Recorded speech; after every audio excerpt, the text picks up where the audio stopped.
Wrestling to the Max, Monday Night Raw Review.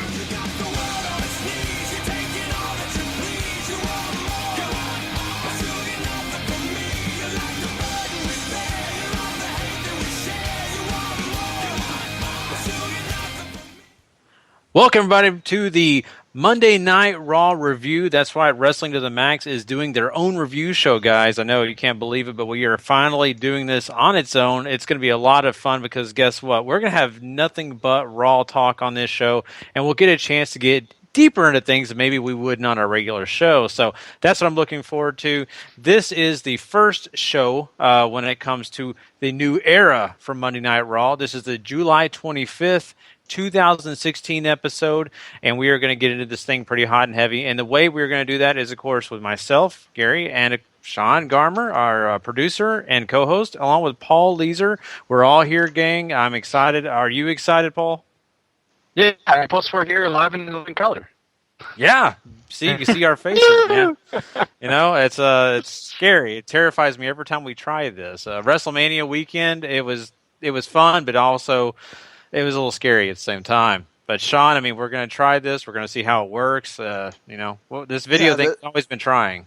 Yeah, we've been trying it. We're going to see how this works. You guys may not get to actually see the video part this time, but hopefully within the next few weeks or so, we'll get it figured out and we can start doing. Of course, they would be on YouTube only, and then you could see them in the group and other stuff like that, where you could see our faces the whole time and not just have an audio version on YouTube or whatnot. So, exactly. But man, Gary, lots to discuss on this this first Raw of the new era. Wow. They were not joking when they said we had they were going to change. I mean, at first it looked like, oh, maybe they're not going to change a whole lot because they still had Foley and Stephanie come out and talk. And that's sort of what they did here. But it was to sort of announce to everyone the new roster, introduce everyone to the roster at first. Stephanie tore down Roman Reigns for a little bit because of him failing to make sure the world title came to Raw. So basically she wasted no time in announcing that we will have two champions, two world titles. We will find out who the first ever Universal or WWE Universal Champion will be at SummerSlam. Of course, there has been there still is a Universal Champion in Puerto Rico. I think Carlito is actually the Universal Champion right now, if I'm not mistaken, over there in the WWC. So I don't know if that's what they were looking at when they were thinking of the name or whatever, but they did announce two Fatal 4-Way matches with Sami Zayn, Sheamus, Chris Jericho, and Roman Reigns in one, and Cesaro, Kevin Owens, Rusev, and Finn Balor in the other. And we also were getting a Charlotte Sasha Banks Women's Championship match on this Raw as well. So they announced some big matches, everything. What'd you guys think of how they did this segment and the new having the two world champions now official and the name? Go ahead, Gary. Oh, you don't want the negative stuff coming first, do you, Paul? Come on here. Okay, so I'm going to start with the positive. The segment wasn't bad. You know, the setup, Mick Foley, Stephanie, it all made sense. I mean, that's what you got to do when you're starting something, right? You've got to announce, hey, this is why we're doing it. This is what this whole thing's about. I get it. I love the set. Someone said it was like SummerSlam from back in the day, and I could kind of see that. At the same time, that little arch thing kind of reminds me. I think it was actually last year's SummerSlam. Was it? See, I couldn't remember. But, you know, needless to say, still the arch thing, I keep thinking SmackDown when I see an arch. I'm sorry. Every time I see one, I think SmackDown. But anyway, it doesn't matter. What was cool about it was a new set. It looked good. I love the darker color for Raw. It makes it look classic, which Raw is classic. So I like all that, all the makeup. But let's talk about this whole world title situation. I don't know if I'm sold on this new name for a separate title. In fact, I would rather just have a world title and not really a universal title. Is this a way for them to trump SmackDown? I mean, to me, because when the WWE Universal Champion and then you got Ambrose as just the WWE Champion, Paul, it sounds like they're trying to trump this original title. I don't know if they're trying to trump it. I think they're trying to create two very distinct names. The Universal thing is a play off of the WWE Universe, so it's more like they're the People's Champion, and you can say whatever you want about that, but you have that going for them, and then I'm assuming it's still going to be the World Heavyweight Champion over on SmackDown. I don't see a reason you should change any of that, but I'm very intrigued by this entire idea. Not to mention, them just giving the shot already to Seth Rollins, which we actually talked about a little during our Battleground review on this Sunday night. So that's kind of cool that's going on there. And then you got a tournament for the other guy, and boy, what a night for wrestling it was on Raw, I'll tell you that much. Oh boy, it was. I got to get your opinion, Sean, on that though before we move on to anything else. The reason I was making the statement it seems like a bigger name for a title is because the Universal, that's gigantic. That's the universe, and yes, I get the play on the whole WWE universe. I still just feel like it was kind of I don't know. Still kind of feel like it's trying to trump. I get what you're talking about though, Paul, but I don't know. Yeah, it was. It was. At least they didn't call it the WWE Universe Champion. That would have been worse. But Universal Champion again. Like I said, it does have some history in some promotions as there being one. I think there's a couple of other promotions that might have used that name for a championship, if I'm not mistaken. So, it could have been a lot worse. I guess. I agree. It could have been worse. I've still just not sold on the name. Even just take away the Universal thing. It's a mouthful. I think they should have had something a little more. I just don't know why you don't call it. You went through the process of taking the World Heavyweight Championship thing off the other title. Why would you not just? They really wanted to make it a point of not calling it the world title again, I guess. That's the only thing I can think of, because to me, it was set up for you to just have the WWE title and the world title.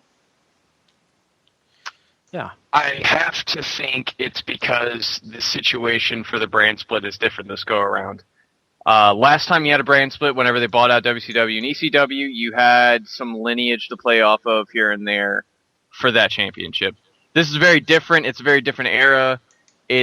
I think it's something that WWE wants to sort of separate and keep on its own, as opposed to what they did the first time around. And I personally have no problem with it. I'll miss the big gold belt. It's always classy looking and gaudy and awesome, but I wouldn't be surprised if there's just like a whole bunch of galaxies surrounding the logo or something. That'd be kind of cool. Yeah, that seems like something they would do. And you know what? I mean, I'm glad you have more of a positive outlook on it. And I think I'll get used to it. I'm very old school. I mean, and not really just talking about old school wrestling. I'm just old school in general in my life. I mean, Sean, you know this. Listen to all the old music. I listen to current music. I'm just very much in all the way around the range when it comes to time. But so, I mean, I'll get used to it. It's going to take a minute for me to adjust, and then I'll be like everything else, back in the groove. The one thing that I thought was cool, though, when we're talking about new, is the fact, Sean, that, you were mentioning a lot of these other things that they've changed. They changed the announce team into a more of a, let's be honest, like the Monday Night Football, where they have three guys standing up in front of the camera, the announcers, and they're not sitting at ringside and doing all the stuff right away. When the beginning of the show, they're all standing there like you were watching, the guys on the Monday Night Football. Oh yeah, that was great. It's very UFC, very Monday Night Football. You're kind of all standing there. They're making it a big deal. Michael Cole said professional wrestling at one point. I don't know if he kept saying it throughout the night, because there was parts where I was watching two things at once again, and I got a little bit distracted. So I don't know if he said that various times or whatever, but. It was still kind of shocking to hear him say it. He was running down all of Finn Balor's accolades during that match and everything. I was like, wow, what world am I in right now? Like, I don't feel like I'm in WWE land. I feel like I'm somewhere else. It surprised me how much Cole put over Japan. I mean, it was kind of surprised me, seriously, because they made Finn Balor look amazing by his record and everything he's done in Japan. It was really cool. So. Yeah, I mean, it's kind of neat to see this big directional change from them. I'm totally okay with it. Anything that creates a difference, and if this is how they're going to go about creating a difference between what you got going on in Raw and what you got going on in SmackDown, then how hats did off. you like the Gary the way that they did the interviews, where they had them do interviews like in the ring with the couple of jobbers, and they had after the match with Roman, he was right there before he went to the back. I mean, then of course you still have your backstage interviews and whatever, but I thought that again, giving it that sports feel, that different setting, it felt bigger. Like, man, I want your instant reaction right now before you even go anywhere. I loved it. I really do, because of the fact that, once again, they're playing off of what we are seeing in today's society. The UFC, you've already mentioned, the NFL, the NBA. What happens after a major college football game and the team that wins is excited, the head coach is celebrating? What do? They'll interview, but also they interview the people that lose. And like we saw tonight, one of the losers came out and they had to answer the tough questions right away, right? And I thought that was very interesting. We don't usually get a chance to see that. I always look at this the way I used to look at it back in the day. When I was a young guy and I was watching, let's just say Bill Goldberg back in WCW, and he was running through guys, you never heard anything from him. And I always wanted to know his thought process after win, number 35, win number 65, as he progressed. I wanted to know his thoughts. I never got a chance to know those thoughts. Now, in this era, people are going to know the thoughts of these guys, whether win or lose or draw. They're going to get a chance to maybe find out what they're thinking immediately instead of going on either the network or going down WWE.com to find out. I love it. To me, it makes a lot of sense. It's a very old school, very classic approach to wrestling. They used to do this a lot back in the territory days, where you see promos right there at ringside, and part of it had to do with that being in front of the live audience too, especially when you look at Georgia or Jim Crockett Promotions or stuff like that. But there's nothing that really beats the immediacy of catching somebody right after a situation. You see it in news, you see it in sports, you see it in pretty much anything that there's any sort of media coverage for. So I think them capitalizing on that and sort of taking a page from way back is a smart idea. That's cool. See, I'm learning something because I've not watched a lot of the old, Crockett stuff, and that's really cool. I didn't know it was an old school thing. It's awesome. Yeah, so anything else from the presentation aspect? I mean, do you like the new theme song they have? It's Shinedown's Enemies from their Amaryllis album, which came out in 2012. Not Nickelback, but at least better than that. Kind of sort of going on the old Raw vibes a little bit there. Do you like the new intro? We already talked about the stage and everything, but what do you think about that before we get into the... Anything's a step up from Nickelback. Well, it's been a while. I mean, they had the CFO money. I think somebody related it to that sort of trying to take off the Remember the Name song from Fort Minor that they like to use a lot in the NBA. Mm-hmm. Then you have this. I mean, did you like it, Gary? It's okay. It doesn't thrill me. I mean, it's fine. I still can't get over the Attitude Era. That was the theme I loved the most. But besides that, these are okay. They're very generic, if you ask me. Yeah, it's hard to top Thorn in Your Eye. It's classic. Yeah, exactly. I mean, it's hard. I mean, even the Union Underground song is very, it's very catchy. It's one of my favorite ones from back then. So, that's when with the original brand split when they first stayed. I remember going to a Raw and being like, oh man, Raw starting, that theme song's going on right now. So, yeah, it'll take some getting used to, I think. but Mm-hmm. I certainly like the fact that they brought in a lot of new, and that's sort of the theme of this show. Uh, okay, I already outlined the Fatal 4-Ways for you, but you have Finn Balor win the first one, and it was certainly all about New Era with Rusev, Kevin Owens, Cesaro, and Finn Balor all in a match. You know, it had a little bit of that Fatal 4-Way triple threat formula where you have some guys going at it and they go out, but man, that closing stretch was pretty terrific as long as whatever's with all the finishes and everything that was going on. And then Finn Balor winning. What a surprise. Yeah, that was a big surprise. I mean, I felt like Finn Balor was going to do great in this match, which he did. All these guys did. I thoroughly enjoyed this. They really did a good job with this Fatal 4-Way, but how can you not? I mean, I like all these guys, even Rusev, and it's just one of those matches you can't really lose with these four.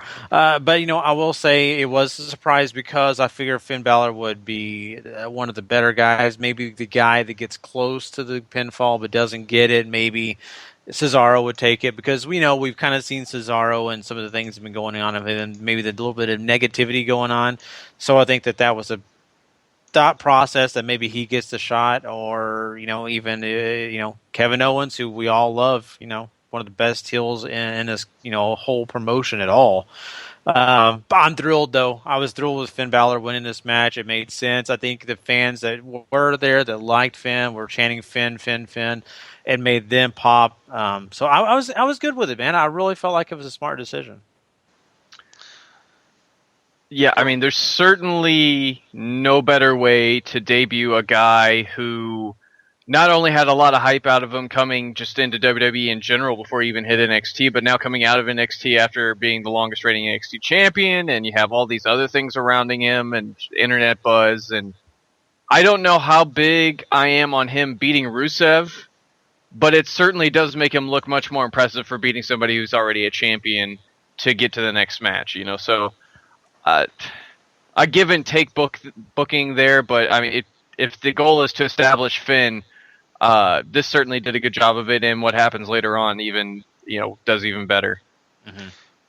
Yeah, it left me with the sense that at least you have plenty of challengers for Rusev as far as U.S. title goes. If you want to make Owens or Cesaro be the next guy that challenges Rusev, or even a Sami Zayn and everything else. It also took away that fear that I had of maybe Finn Balor becomes part of the... They made it very clear. That's one thing we didn't talk about yet, but they made it clear that the Cruiserweight division is going to be Cruiserweight Classic guys. So that's a good thing. At least those guys will have a big reason to sign, because you could be featured on Monday Night Raw from the get-go as soon as that 9/14 final happens. Maybe the next week on Raw they start the Cruiserweight division. Mm-hmm. Yeah, if they don't already crown a champion from the tournament or something like that, because we got a long way to go till September 14th. Oh yeah, very true. One other thing about Finn Balor, the way he came out was a little different than his NXT entrance. But why? Because that ramp is a lot longer Right. on Raw, and you can't crawl around because it would take forever to get to the ring. But I didn't mind it. I think they actually adapted it pretty well. I think they realized that it takes too long sometimes Mm-hmm. in NXT, and that he needed to get the ball rolling. That's one of the things that kind of bothers me sometimes about... I know they try to make these big old entrances on the big takeovers, but sometimes it's like, oh my God, you're taking longer than the Undertaker to get to the ring already. Just let's go, man, let's go. Let's get this match over with. But certainly, look, they made Finn Balor, and we can go ahead and just talk about the other Fatal 4-Way in the main event here too, just to get through all that before we get to the other stuff on this show. And if you never listened to our Raw reviews, that's kind of what we do. We kind of go in line with what we're already talking about and talk about the next thing that goes along with that, instead of trying to follow the same format that you already saw on Raw. I mean, and maybe, and there are a lot of shows that just go down what happened, and that's cool. But we're going around, we're just talking about stuff, and it makes sense to kind of keep going and talking about what happened afterwards, which is the other Fatal 4-Way match, which had Roman Reigns, Jericho, Sami Zayn, and why am I forgetting the other person right this second? Sheamus, isn't it? Sheamus, yes. That's, Sheamus, so. Not your Just leave fault. it to me to remember Sheamus. Yeah, exactly. I usually see him, so not a problem. This wasn't as good as the the first one. Certainly, I think with some of the talent you got in there, certainly could have been. But I think the other four, just at least Owen, Cesaro, and Russo have some great chemistry from working with each other individually, and cohesively as either units or in other formats very well. So they kind of know each other. Sami Zayn, he's worked a little bit, I think, with Jericho. Never worked with Roman Reigns, and Sheamus is one of those that maybe some of them will work with, some of them not. And so it was that bigger mishmash of styles that you got instead of the first one. I still thought this was pretty good. You get Roman Reigns winning, which I think we all expected after they split him up like that.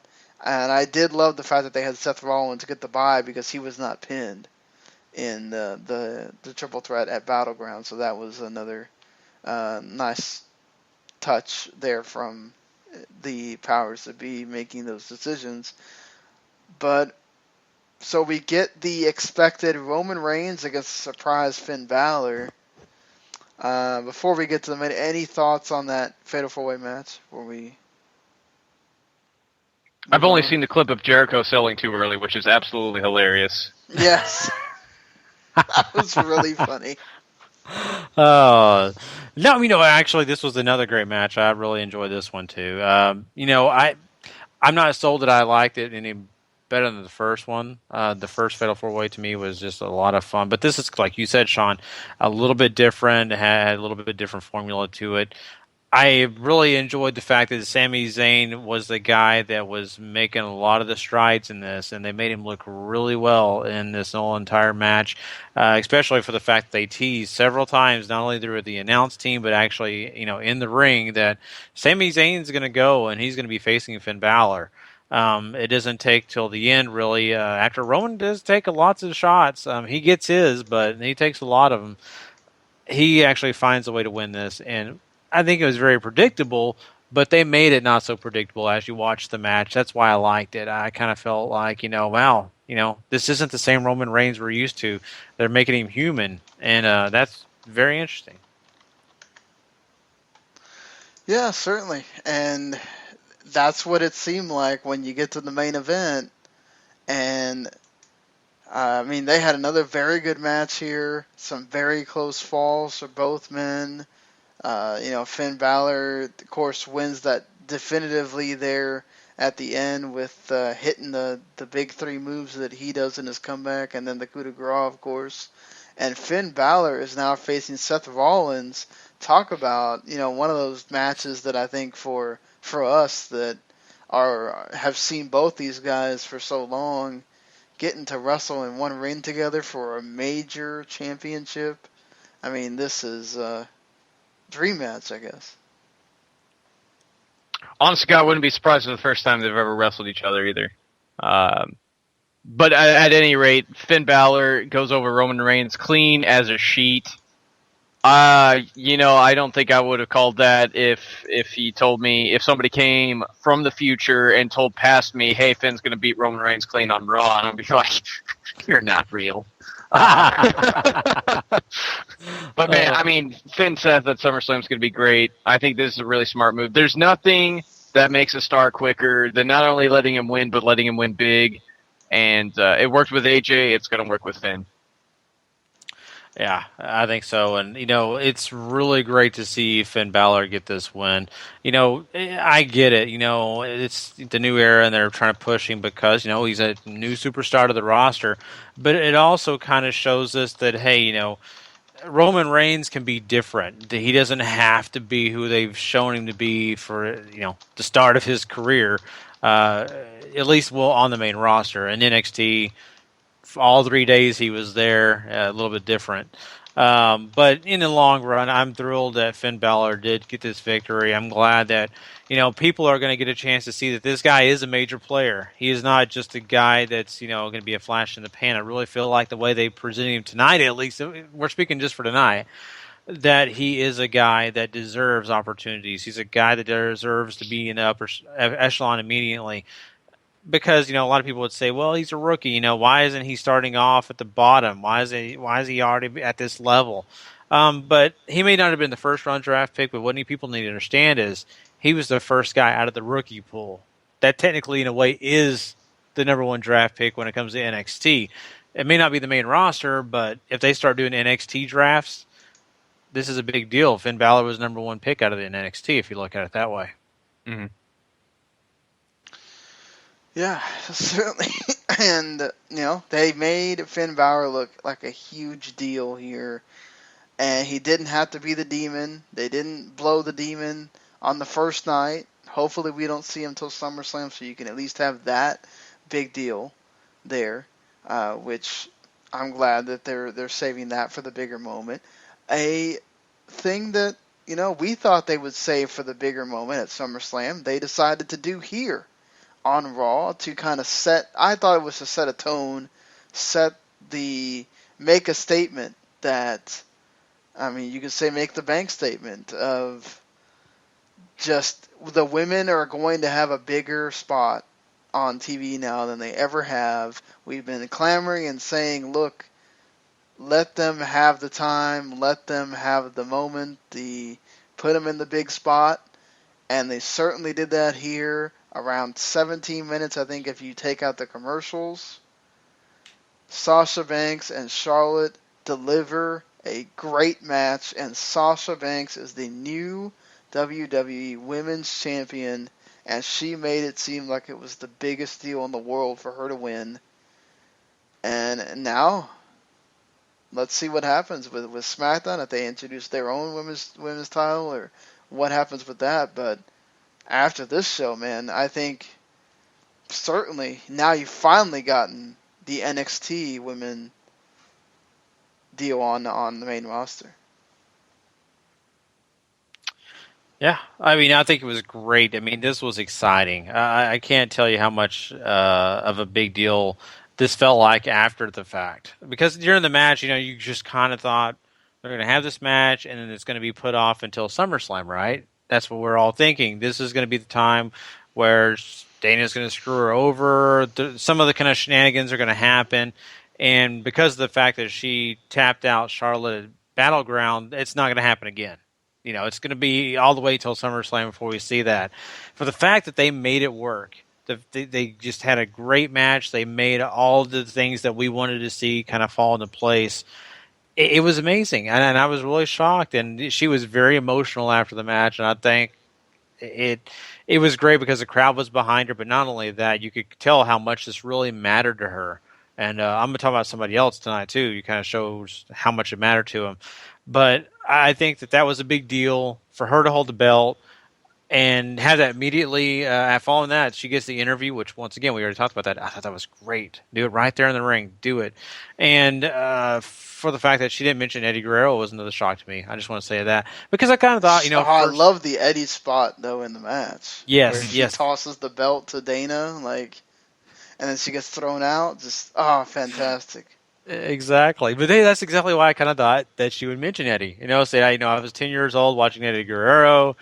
This means so much to me, blah, blah, blah. I think it's great she didn't in a way because it's about her right now. Later on, I think it's great, but I'm kind of happy she made it about her for a minute. I keep, and I've been talking about the women's division since they decided to put the focus on it again and try to make it into something. It's needed that one match, that one moment, that something that makes people sit up and take notice. And here it is. It took a brand split, and it took the Earth essentially flipping over on its side in the WWE for it to happen, but it finally did. Sasha and Charlotte go out and absolutely kill it, like we all know that they can do. We've seen it multiple times in NXT, and maybe this hasn't been the best encounter they ever had, but it's certainly top 5 for them for sure. And just the interview at the end, and Like, if you look at all the stuff WWE.com has been putting up and on their Facebook page and everything with all the interviews, and she does a face chat with, our FaceTime call with Bailey after she wins, and she's still in tears. It's absolutely awesome, and it couldn't have happened to a better person. And man, you question WWE's booking logic sometimes, but this is pretty spot on, I think. Mm-hmm. Yeah, and I have not watched that stuff on WWE.com. I can't wait. I'm going to go watch it. Yeah, that dude, sounds really cool. Absolutely worth your time. Wow. So yeah, what did you think, Shonda? Overall, I mean, this was something that I really don't. Like I said, I didn't expect this to happen. I was waiting for shenanigans. I mean, yeah, they already had Dana get thrown out. I was wondering if she was going to show up again to cost them the match, and then you have the real match at SummerSlam. But no, they went through with the whole shebang, and that's awesome. Again, it was a thing to watch Raw for, and now you can go tell your friends, or they can hear it online that, oh man, this Raw had so much stuff happening. Now, obviously, this is not going to happen with every Raw, and this is the thing. You set these high expectations, and you hope to God that all this wrestling equals big ratings, because we've seen this before, where big wrestling shows, where Raw has a lot of wrestling on it, they don't always do great in the ratings. And then if the ratings dip again, it's going to hurt, because this was like this was almost like a hardcore wrestling fan's wet dream, what you had on this Raw. You had a little bit of NXT with the squash matches. You had, the big you had some big matches that took a lot of time and big focus. And, major storyline ramifications, storyline going all through the show. You still had your little bit of WWE comedy, but it was very in the background with the Goldust and R-Truth playing Pokemon Go as much as they could. I feel like Vince was figured out, oh my God, this Pokemon Go. We got to have this on our damn TV. Now, what do we do? Oh, yeah, Golden Truth aren't doing anything. Let's put them out here playing Pokemon Go. But still, other than the one segment where they're involved, which is hilarious, where they are interrupting the Enzo and Cass match with Shining Stars because they're playing Pokemon Go. I think was it Patrick or somebody on the Battleground review said, when's it going to be that somebody's going to interrupt the match because they're trying to find a Pokemon that's happening? Well, Golden Truth already did it for you on the TV. So. Oh boy. I loved it. That was fun comedy fodder. That's exactly when we did the draft. What do we say? Golden Truth, whoever they're going to, it's because of the fact they need some comedy, and that's what Raw got there. And I loved it. Sure, Breeze Dongo has already kind of done the Pokemon thing, but I think it works just as great, if not better, with R-Truth. Yeah, it's something that's still big in pop culture right now, too. And WWE's always so slow on the uptake on these things, so it's nice to actually see them hit it while the iron's hot. So it's really nice. Yeah, certainly. And again, not everybody's going to like that it's there, but they kept it to a minimum. And yes, they interrupted a match that sort of could have meant something. You need to establish those mid-card tag teams. You need to make these mid-card tag matches mean something, but for this night that had so much stuff going on, I think you needed a little bit of levity here and there, and it's okay. What did you guys think of having the squash matches with actual independent talent? We're not talking about they could be developmental center people or performance center people that we just have never ever seen, but it looks like they're not. It looks like just local indie talent of Braun Strowman squashing and Nia Jax on the other end squashing, to cement them as people you need to pay attention to. Mm-hmm. How did you like that? I'm very interested in who they are. I'm trying to think. I think the girl Nia Jax faced, it seems she looks familiar.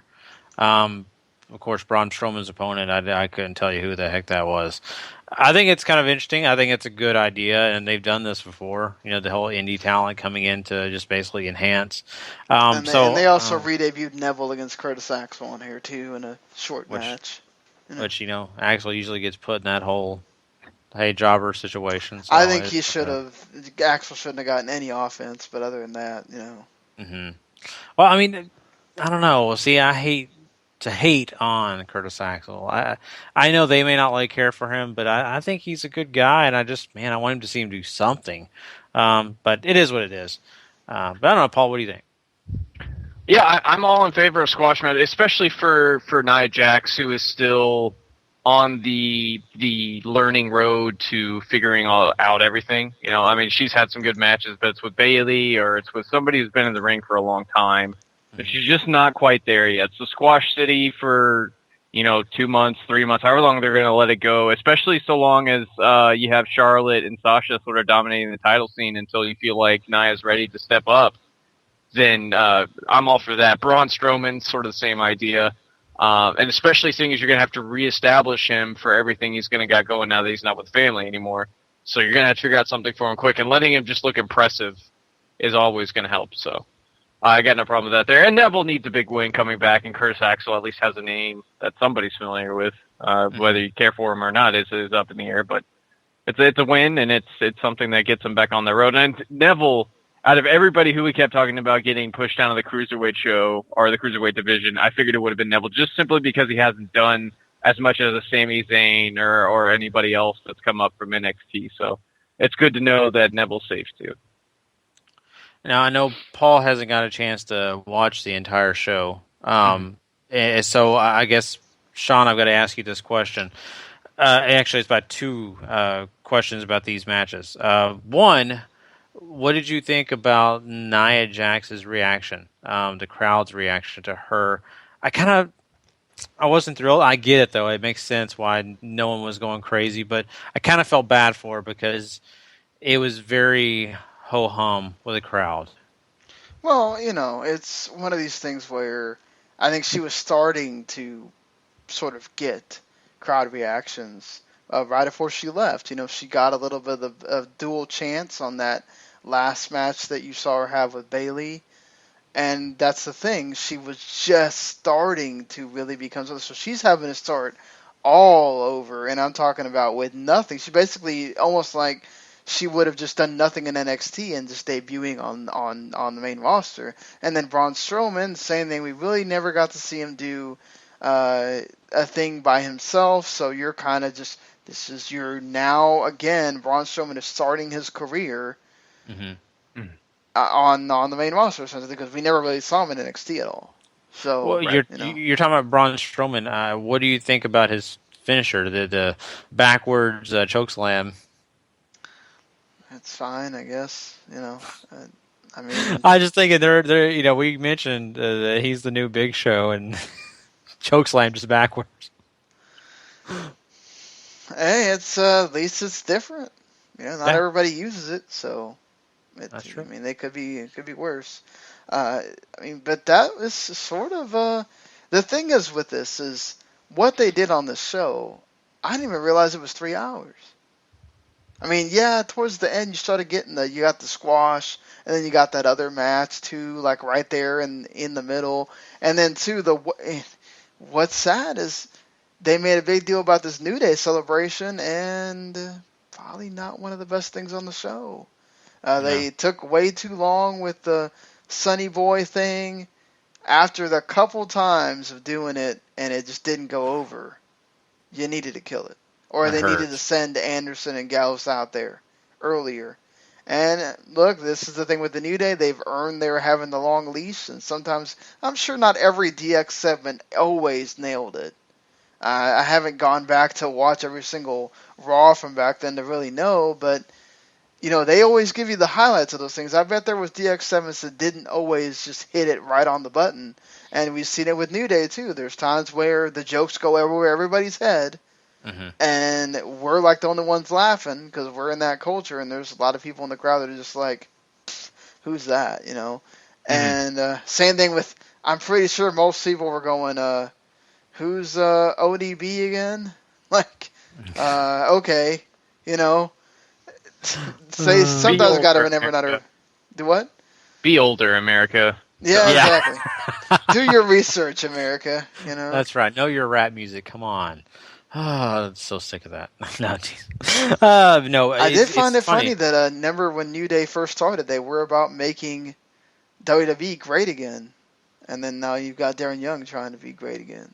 So Yeah, which I yeah. love. Bob Backlund freaking out on him. That was funny. I loved it. But anyway, but getting back to New Day, I think that was just a little too stretchy. I think they stretched the segment way past what they needed to. If they were really needing to do that, they should have found other things to do than the Sonny Boy thing. That really kind of killed it. Gallows and Anderson were fine, but that really was not a saving grace for it. It just was not there. Even Gallows and Anderson, doing the whole blowing their nose on the shirt and all that and throwing it at the guy. It just, it is what it is, The Enzo and Kaz, that whole thing, that to me also reminds me of DX because of Road Dogg, and Billy Gunn. And that was okay too, but not their best either tonight. No, Enzo and Cass certainly had better stuff on the Sunday show. This one was some of the thing with Cass was sort of going over people's heads. I think too. I like a lot of things raw, and he had to say sushi twice because he said raw fish, which is sushi. Then he had to say sushi as well. So I mean, it was fine. It just wasn't. It wasn't a big hit like the one on Sunday.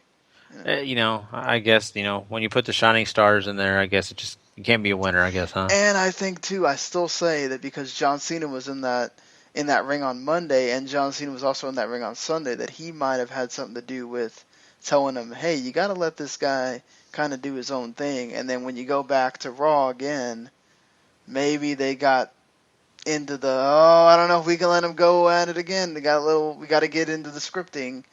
And that's the thing, though. I thought that the promos, for the most part, maybe not Enzo's promo, but like Sasha's promo and Charlotte's, and seemed like they may have been a little bit more hands off on what they were saying. Obviously, in ring, that's kind of hard. You're going to ad-lib a bit because you're right there and it's all emotional and everything. But I mean, I felt like Sasha's felt a lot more real than normal. Mm-hmm. I did too. You could kind of tell. Of course, emotional, but also just kind of off the cuff saying things. At least it felt that way. And at the same time, you may say, well, it looks like she was just coming up with that. But at that same point, that's good. It's raw emotion. So I enjoyed it. I think it was a good. Yeah, I mean, there's nothing that beats letting somebody draw on their own personal experience like they did for Sasha, for sure. Mm-hmm. Talking about the childhood dream of wanting to do this when she was 10 and now finally accomplishing the goal and all this other stuff. And it's great.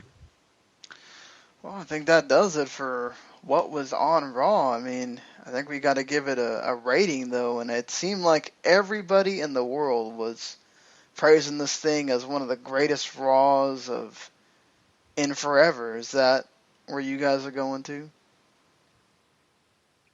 Go ahead, Gary. It was. I really liked it a lot, and that's my problem. Is it's hard because I think it was one of the better Raws I've seen in a long, long time. We've seen some good ones, but this is in a different level. Now, why I'm having such a hard time here, and is because of the fact that it's all new. And when it's different and it's not the same as the old, it's kind of hard to judge when you got two different things. A and B are not the same thing. So I'm going to judge by what I saw, my raw emotion, I guess you would say. I kind of feel like it deserved at least an 8. I really do, if not a 9. But I kind of feel like I was going to go with the 9 because the only thing that I really didn't care for was the New Day segment. And then even then, it still sort of had a purpose because you had Gallows and Anderson interrupt. And I didn't mind I know people minded the comedy stuff with Golden Truth. I didn't really care for it. It's so small as far as what it did. Yeah, they interrupted Sauce's backstage promo. And yeah, they did some other stuff. But it didn't bother me. It was so insignificant that it's like, how can you really count that against it?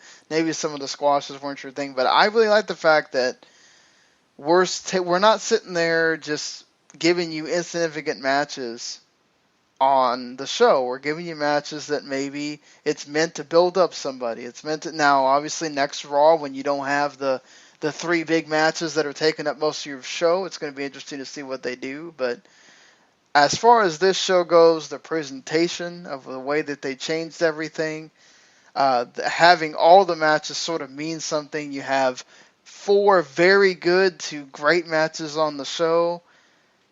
That's what we rate usually a pay-per-view when you have that kind of lineup going as far as wrestling goes. Then you tie in everything else that happened on this Raw, and I think a 9 is fitting. Yeah, you sold me. I was on that edge, and I think for me, thinking back and really looking at the whole process, I like the announce team stuff. I think the announce team actually did better than they've done in a long time. Maybe it's that Corey Graves edition. Maybe the subtraction of JBL. I don't know. Yeah, we didn't talk about that, but Byron Saxton felt like very unnecessary by the time they got through that show. Michael Cole felt like a total brand new guy with Corey Graves there, actually talking about what is happening on the screen and not jibber-jabbering about old stuff from the 20s that no one gives a flying shit about. And, and not going, oh my God, Michael, I'm going nuts over here. Like, just, no, he is talking about the match that's happening, and it was great, and they fed off each other well, and I hope we continue to see good stuff from them. Yeah, definitely. Hopefully, Mauro Ranallo won't have to deal with the same stuff that Cole did. We'll see. Oh man, I really think we're going to get the old JBL over there on SmackDown. Good. Now, Paul, I know you get a chance to watch the whole thing, but God, Gary, now we get how does SmackDown top this tomorrow? I know that's the big thing. And that's kind of what I was going to allude to Paul is, what are you looking forward to most? Because I am looking forward to seeing their presentation. Are they going to take some of those same ideas of interviews in the ring, or are they going to go a completely different way? Are we going to see more social media on the SmackDown version? Are we going to see more fan interaction? What are they going to do differently? That's the big things to me. Because I don't think they're going to copy Raw at all. I really feel like they're going to either be more social media based, or they're going to do some other things that kind of make it just a little bit variated from Raw. All right, obviously, you're going to have the usual suspects. You're going to have a new stage. You're probably going to have a new song. You're going to have the blue ropes. You're going to have whatever else. I'm sure some of the presentation stuff will be the same. The interviews is probably going to be company-wide, where you do it in the ring or ringside or however else you want to do it. And you'll start off the same way you start off Raw. You'll have Shane and D-Bry come out, and I'm sure they'll introduce a roster. And you'll have whatever big thing they're going to do, whether it's the tag teams or whether it's the women's division or whether it's about them naming their own number one contender to compete with what Raw established for their SummerSlam main event portion. So I'm excited. I'm looking forward to it. SmackDown has a much tougher road to go here. They have a lot more guys who aren't as well established as you have on Raw, and obviously you're going to have that with the roster differentiation of, its total, membership and whatnot. So, looking to see how they establish those people is going to be interesting. Looking to see if they jump on the new what if we have Universal Tag Team titles announced tomorrow? I don't know, but they're going to do something. It's not like it's going to be a total shit show. It's going to be something. And it's going to be interesting, too, because a lot of what Daniel Bryan talked about at the Battleground pre-show and everything, Raw kind of took that. They had the authority figures come out one time. We didn't see them again. Mm-hmm. Right. That was supposed to be what SmackDown's supposed to be, where we don't get the authority figures. We don't get all this stuff. So, and they put a lot of focus on the wrestling.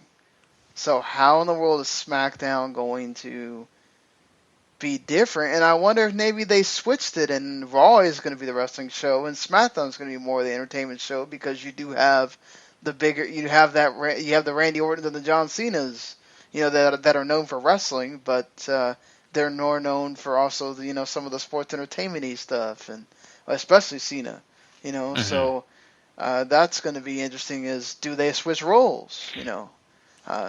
So. I just have a hard time believing Stephanie McMahon's not going to be involved on a more regular basis. I'm sorry. They got to prove it to me. We'll see, though. I mean, you may be right on that, Sean. I don't know. But I just kind of have my fears. Well, yeah, that wraps up Raw for us, guys. I mean, it's one of those Raws where it was easy to talk about because a lot of it wasn't great. And so we had a lot of good stuff to really get into and be happy about. And of course, something brand new. You know, you always like to look at the shiny new toy, right? So, hopefully, this thing keeps going good and continuing to be a good product as we go on with these shows.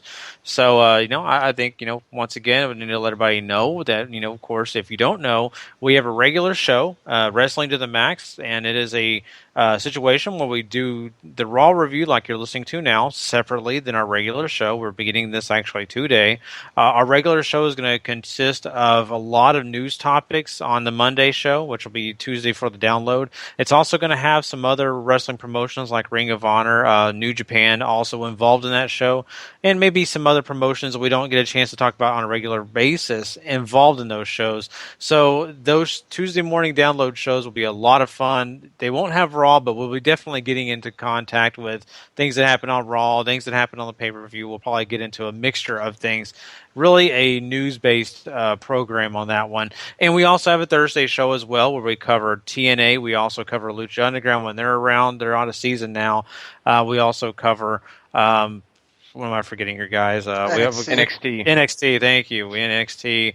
And, of course, that also has news-based things on that show as well. So we've got 2 great shows coming to you every week, which will be our regular Wrestling to the Max shows. And, of course, our review shows will be just like this one. Tomorrow night, SmackDown, to be July 26, 2016. We're going to have another one of these.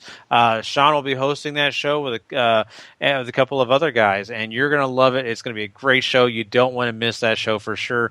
And, of course, if you want to find us anywhere, find us at, of course, Wrestling to the Max, but also find us on the W2M network. Lots of other great shows there to go check out. So there you go, guys.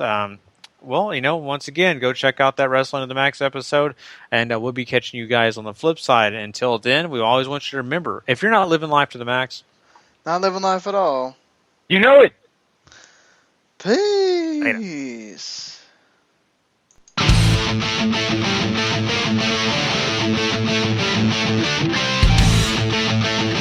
Later.